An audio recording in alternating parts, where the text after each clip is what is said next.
Soomaaliya adduunyada ehel iyo sokeeyo saaxiibo kuma laha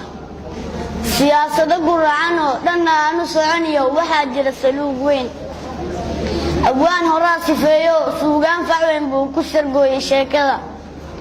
nin sarbeebay ka qari nin ku siiye kuufaan nin ku sire wax ku sheeg sanqaraha baxaya waa sabaalo been iyo suldhawaale aan jirin sareedada dhex jiiftiyo sinta ay ku taalbaa sabab looga dhigayaa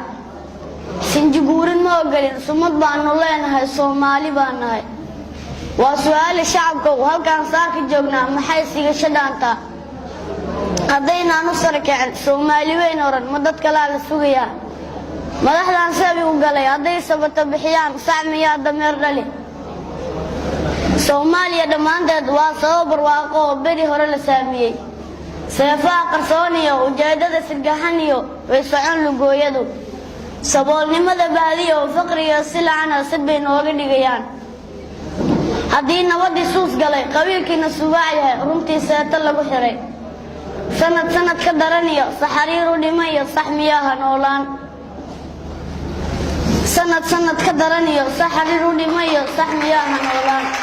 kol hadday sidaas tahay sirtoodii ogaateen maad saafi noqotaan oo sanacadaaliyo saaqidiinta nacabka wadankaba ka saartaan haddaynaanu sarakeen Soomaali weyn oran ma dadka la sugayaa